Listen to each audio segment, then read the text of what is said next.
Hello friends, आपका बहुत बहुत स्वागत करती हूँ आपके अपने channel legal help in Hindi में। फ्रेंड्स, आज की इस वीडियो में हम बात करेंगे कि एक बहू का उसकी ससुराल में कौन कौन से अधिकार मिले हुए हैं। शादी करने से पहले सभी लड़कियों को या जिन महिलाओं की शादी हो चुकी है उनको अपने ससुराल में क्या क्या अधिकार मिले हुए हैं ये ज़रूर पता होने चाहिए। आज की इस वीडियो में हम जानेंगे ससुराल में बहुओं के क्या अधिकार हैं जो कि सरकार ने उन्हें दिए हुए हैं और जिससे ज़्यादातर महिलाएं अनजान भी रहती हैं।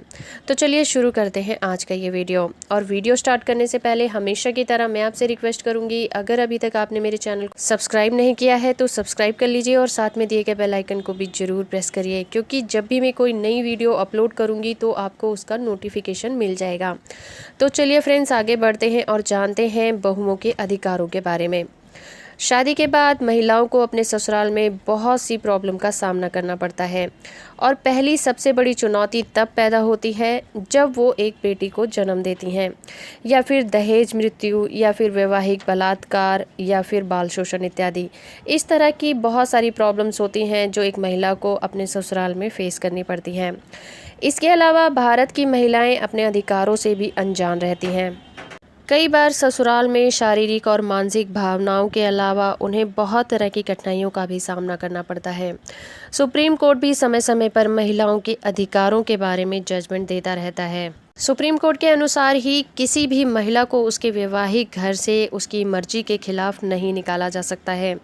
चलिए जानते हैं ससुराल में महिलाओं के अधिकारों के बारे में। सबसे पहले अधिकार की बात करते हैं स्त्री धन। स्त्री धन के ऊपर मैं पहले भी एक सेपरेट वीडियो बना चुकी हूँ, लिंक आपको डिस्क्रिप्शन बॉक्स में मिल जाएगा। आप चाहें तो पहले अलग से उस वीडियो को देख सकते हैं। हिंदू कानून के अनुसार मैरिज से पहले या बाद में, जैसे कि गोद भराई, सगाई, शादी और मुंह दिखाई, इसके अलावा बच्चा पैदा होने पर जो पैसे या फिर गिफ्ट महिला को दिए जाते हैं उसमें चल या फिर अचल संपत्ति या उपहार कुछ भी शामिल हो सकते हैं, वो सारी चीज़ें स्त्री धन कहलाती हैं। उस पर सिर्फ और सिर्फ उसी महिला का अधिकार होता है, चाहे वो सारी चीज़ें उसे ससुराल वालों ने ही क्यों ना दी हों। अगर सास के पास उसकी कोई संपत्ति पड़ी है, कोई प्रॉपर्टी या कोई वस्तु पड़ी है, तो सास के मरने के बाद उस पर कानूनन हक बहू का ही होता है, बेटे का या परिवार के किसी और सदस्य का नहीं होता।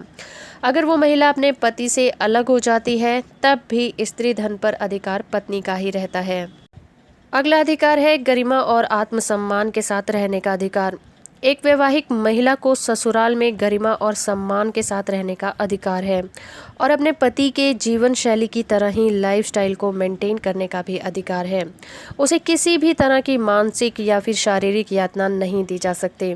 बहुत से लोग ये भी नहीं जानते कि घरेलू हिंसा अधिनियम महिला के पति को उसके साथ शांतिपूर्वक रहने के लिए बाध्य भी करती है। इसके अलावा इस एक्ट के तहत एक मजिस्ट्रेट पति और उसके घर वालों को ऑर्डर भी कर सकती है वो महिला के साथ सम्मानजनक बिहेव करें।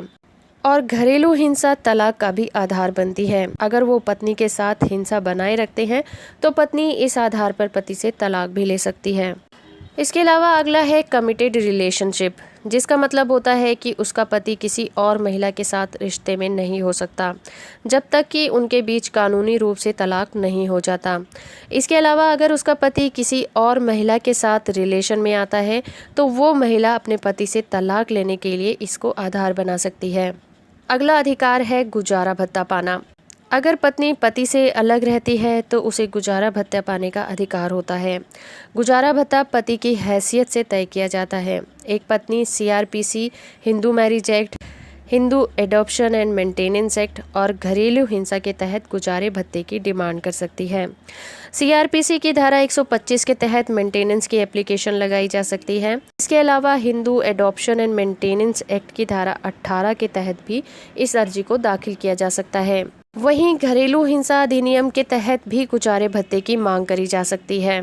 इसके अलावा अगर पति पत्नी का केस चल रहा हो तो हिंदू मैरिज एक्ट की धारा 24 के तहत भी गुजारा भत्ता मांगा जा सकता है। और अगर पति पत्नी का तलाक हो जाता है तो भी पति की हैसियत के हिसाब से और उसकी सैलरी और प्रॉपर्टी के हिसाब से ही पेमेंट डिसाइड की जाती है। इसके अलावा हिंदू मैरिज एक्ट के सेक्शन 25 के तहत एक मुश्त यानी कि लमसम या फिर मंथली रूप से गुजारा भत्ता पाया जा सकता है। इसके अलावा अभी हाल ही में हाई कोर्ट ने एक जजमेंट भी पास किया था, जिसमें कि हाई कोर्ट ने ये कहा था कि एक बहू को उसके सास ससुर की प्रॉपर्टी पर अधिकार जमाने का कोई हक नहीं होता। सास ससुर चाहें तो वो अपनी बहू को उस प्रॉपर्टी से निकाल सकते हैं। उस जजमेंट का लिंक भी आपको डिस्क्रिप्शन बॉक्स में मिल जाएगा। तो फ्रेंड्स, ये था आज का वीडियो ससुराल में महिलाओं के अधिकारों के ऊपर। उम्मीद करती हूँ आपको ये वीडियो पसंद आया होगा। अगर ये वीडियो अच्छा लगा है तो आप इसे लाइक कर दीजिए, शेयर करिए। तो आज के लिए इतना ही, मिलते हैं अपनी नेक्स्ट वीडियो में।